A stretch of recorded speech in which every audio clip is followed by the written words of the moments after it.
पिछले 2 साल में सरकार की छवि बदलने में जिन मंत्रालयों की सबसे अहम भूमिका रही है उसमें से एक है पर्यावरण मंत्रालय।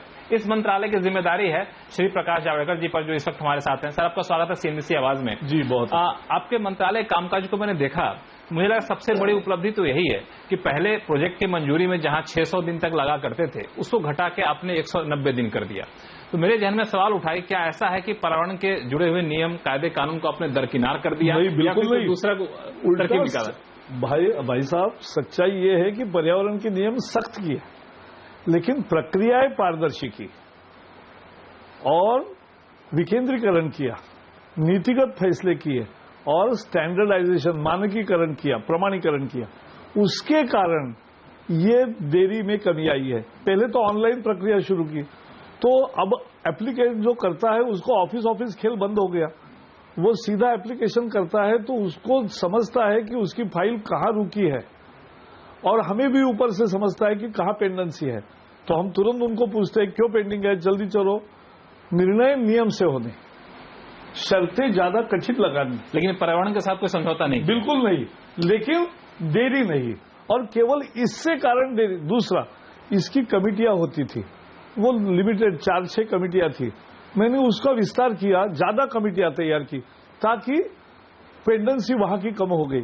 सबसे बड़ा काम किया मैंने, भाई आपको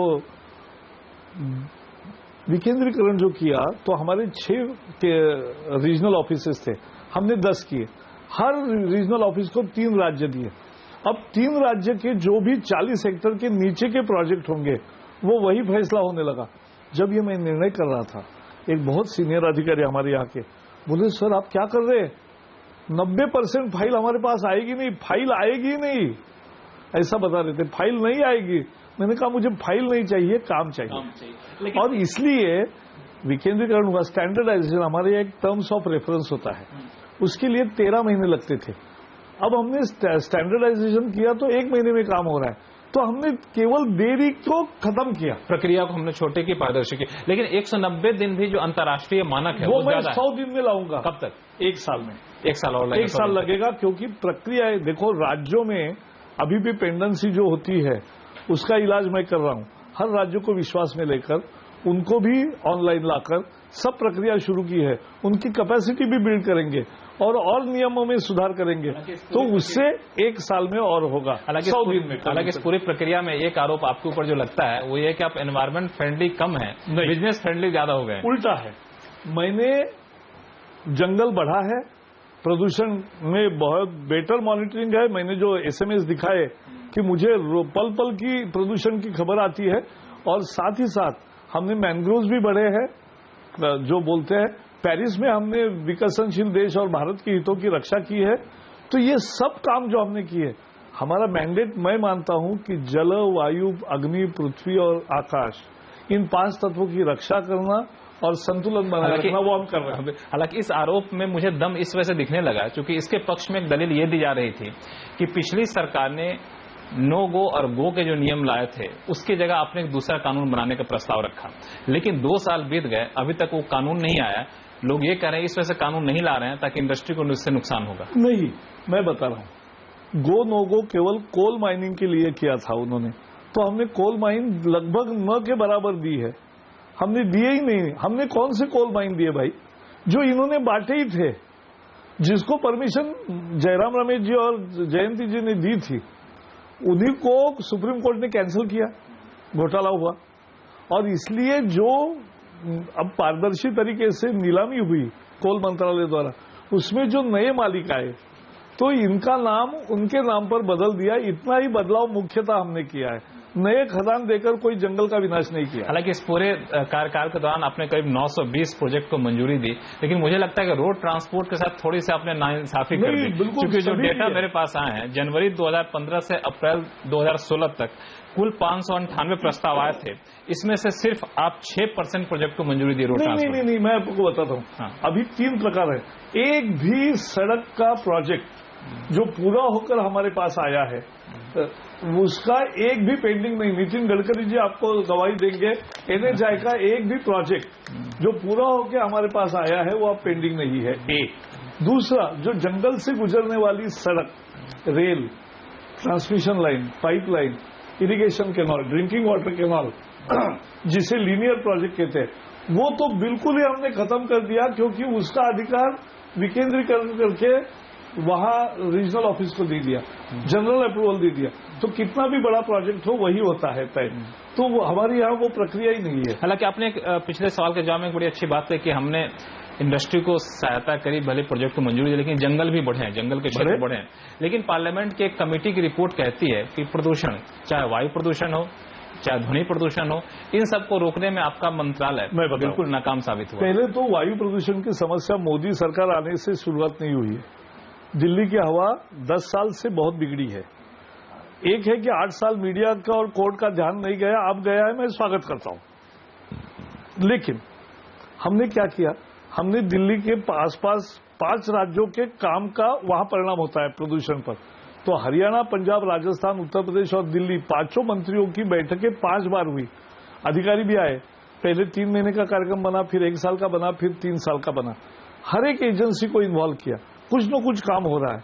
आज हमने क्या निर्णय किया, सबसे बड़ी पहल मोदी सरकार की है कि वाहनों का प्रदूषण ऑड इवन से खत्म नहीं होता है।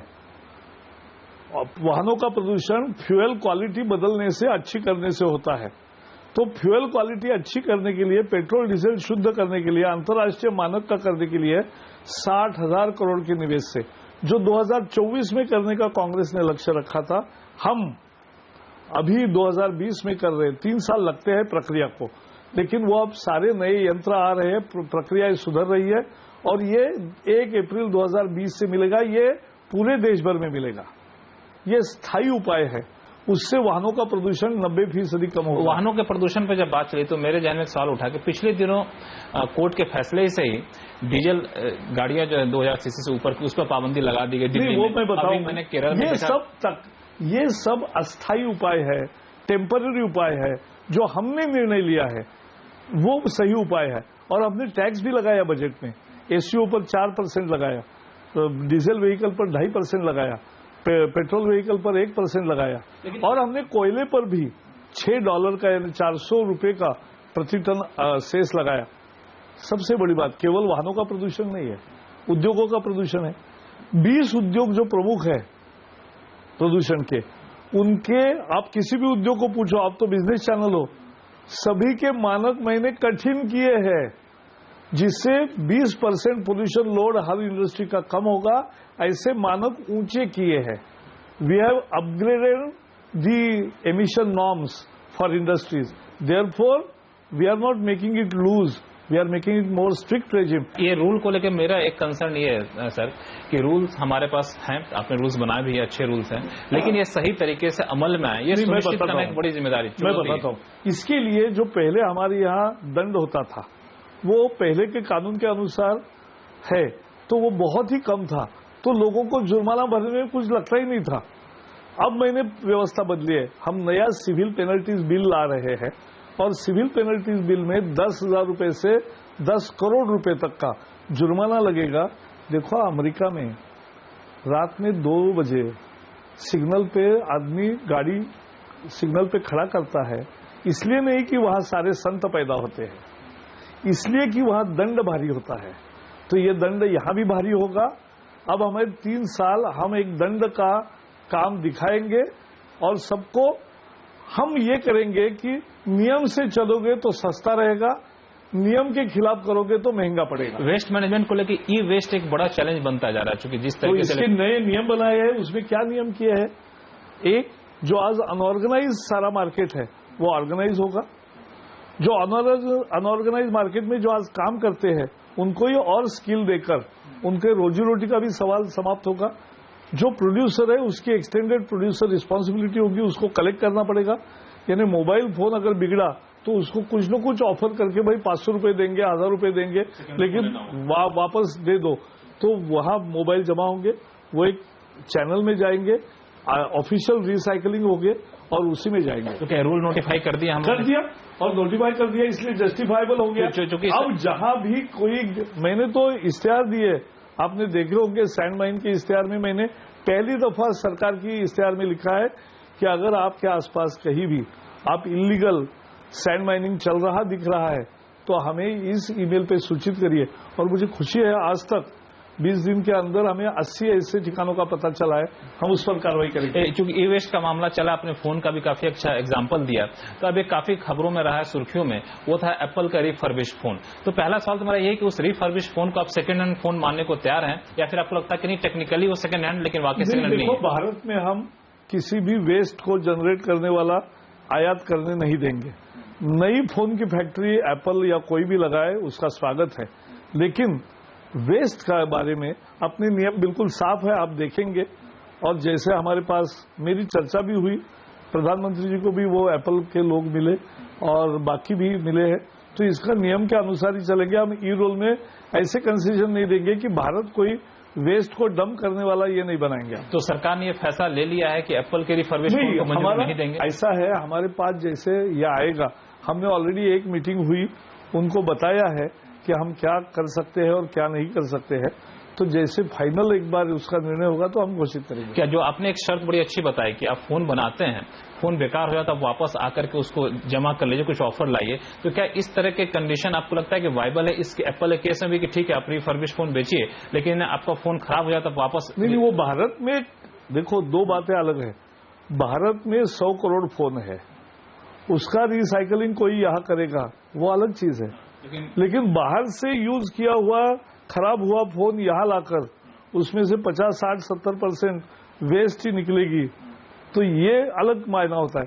भारत में जो फोन है उसका रिसाइकलिंग करें, उसमें कंपनी के दर्जा के सिर्फ तीन प्रोडक्ट उसमें हम पुराना इस्तेमाल करते हैं, कैमरा, स्पीकर, पूरा फोन सेकंड हैंड नहीं होता है। नहीं, तो इसीलिए हर एक फोन की अलग अलग कंडीशन होती है, हर एक कंपनी की पॉलिसी अलग होती है। तो हम ये मानते हैं कि उसका भारत में, लेकिन 100 करोड़ फोन है ना भाई, यही बड़ा मार्केट है, यहाँ नया लगाओ, आपके फोन यहाँ सबसे ज्यादा जा रहे हैं, यहाँ अच्छे बेचेंगे, आपको फायदा होगा। चलिए, बहुत बहुत शुक्रिया सर, हमारे समय निकाला आपने, धन्यवाद सर।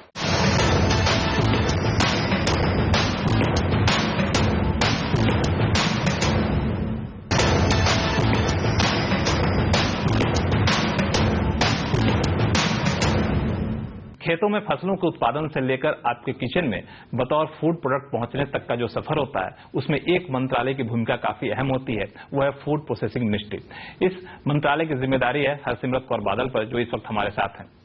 सबसे पहले तो मैं ये पूछना चाहूंगा कि 2 साल की सबसे बड़ी उपलब्धि जो मुझे लग रही थी वो ये था कि लंबे समय से इंतजार के बाद आपने ये कहा कि फूड प्रोसेसिंग इंडस्ट्री में 100% FDI को मंजूरी देंगे। बजट में ऐलान किया गया और आपकी कोशिश काफी इसमें थी, लेकिन बजट में ऐलान के बाद करीब 2 महीने होने को है, अभी तक इसको लेकर कोई गाइडलाइन जारी नहीं की गई है, कैबिनेट से मंजूरी नहीं मिली है। आखिर कब तक उम्मीद करें कि पॉलिसी आ जाएगी?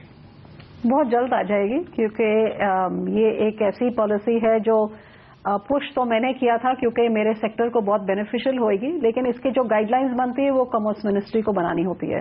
सो काफी सारी कंसल्टेशंस होती हैं, जो रिटेलर्स होंगे, प्रोस्पेक्टिव लोग जो आएंगे उनके साथ कंसल्ट करना है, अपने लोगों के साथ भी कंसल्ट करना है, पार्टी के साथ भी इंटर मिनिस्ट्रियल कंसल्टेशंस होती हैं, पुराने जो FDI किस तरह से किया गया उस सब काफी चीजें देखनी पड़ती हैं। तो इसमें मुझे जो मैसेज मिल रहा है वो ये है कि कॉमर्स मिनिस्ट्री ये चाहती थी कि इसमें बगैर किसी शर्त के FDI को मंजूरी दी जाए, आप इसमें ये चाहते हैं कि इसमें बैकएंड इंफ्रास्ट्रक्चर में निवेश का एक तय हिस्सा रखा जाए, और इसी को लेकर मतभेद है, इसी वजह से फैसला नहीं हो पा रहा है। हाँ, नहीं, मुझे नहीं पता कि कॉमर्स मिनिस्ट्री क्या चाहती है, लेकिन मुझे ये मालूम है कि जब मैंने ये FDI की पॉलिसी फ्लोट करी और PM से बात करी, मेरा मकसद ये था कि BJP as a party was against FDI, लेकिन मैंने ये देखा कि जो FDI को एग्रीकल्चर में और फूड प्रोसेसिंग में जो अलाउ किया जाए तो इससे किसानों का बहुत बड़ा फायदा हो सकता है, और जिस देश का 60% लोग किसानी के साथ जुड़े हुए हैं और किसानी बुरे हालात में है, सुधार हम सब करना चाहते हैं, तो ये एक मतलब वो चीज थी जिससे एकदम बहुत ड्रास्टिक चेंज आ सकता है। तो इस करके मैंने इसको पुश किया, और इसका मेन मकसद ये था कि जो भी विदेशी पैसा आएगा हमारे स्वदेशी खाद्यान्नों को प्रोसेस करने के लिए, वो विदेशी पैसे से इंफ्रास्ट्रक्चर किसान के डोरस्टेप में बने, क्योंकि आज किसान की फसल जो बर्बाद होती है, जो वो वैल्यू एडिशन नहीं कर सकता है, मंडी में जब कीमत ठीक नहीं मिलती वो कहीं स्टोर करके 4 महीने बाद नहीं बेच सकता, ये सब लैक ऑफ इंफ्रास्ट्रक्चर करके है। तो इस इंफ्रास्ट्रक्चर को बनाने में जो कुछ पैसा डाला जाए, क्योंकि ये बहुत कैपिटल इंटेंसिव है, और विदेशियों के पैसे से जो बनाया जाए। आपके सिफारिश पर, आपके सुझाव पर सहमति बन गई है, माना जाए? अब मैंने जिनमें मंत्रियों से बात किया तो वो सब अग्रीएबल हैं। जब कॉमर्स मिनिस्ट्री की और हमारी इनफॉर्मल मीटिंग्स भी हुई थी ऑफिसर्स की, तब वो भी इस चीज से सहमत है, फाइनेंस भी सहमत है। पर अब जब तक कॉमर्स निकाल के वो क्या उन्होंने फॉर्मुलेट किया है उसको या सर्कुलेट ना करें या बताएं ना, तो पता नहीं लग सकता कि कम से कम ये माना जाए कि अब जो फूड प्रोसेसिंग में एफडीआई की छूट दी जाएगी 100%, उसका एक तय हिस्सा 25% या 30% बैकएंड इंफ्रास्ट्रक्चर में निवेश करना जरूरी किया जा सकता है।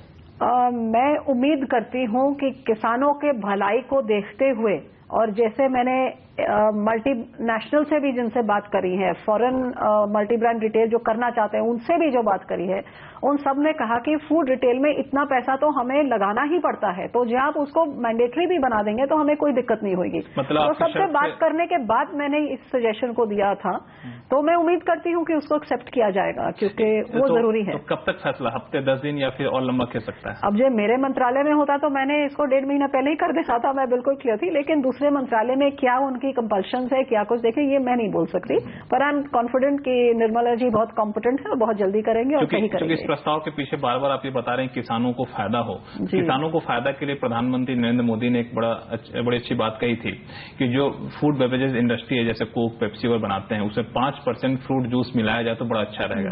एक आध कंपनियों ने इसको शुरू भी किया है, लेकिन अभी उस पैमाने पर नहीं हो रहा है जिस पैमाने पर सरकार ने या प्रधानमंत्री ने वकालत की थी। आखिर दिक्कत कहां आ रही है? आपको लगता है कि इसको और ज्यादा पुश करने की जरूरत है?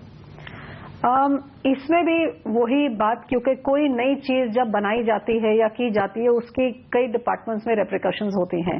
अब फूड प्रोसेसिंग इंडस्ट्री को बोला गया कि आप बेवरेजेस में 5% और ज्यादा फ्रूट जूस डालें, तो जब अब एग्जिस्टिंग जो नॉर्म्स थे, चाहे उसका टैक्सेशन का स्ट्रक्चर देख ले या एफएसएसआई से अप्रूवल आप देख ले, एफएसएसआई जब अप्रूवल देती थी तो उसमें उसको फ्रूट जूस कहने के लिए या फ्रूट बेवरेज कहने के लिए कम से कम 10% फ्रूट जूस मैंडेटरी था, उसके कम वाला कोई था ही नहीं, उससे कम हो तो उसे बेवरेज कहा जाता था।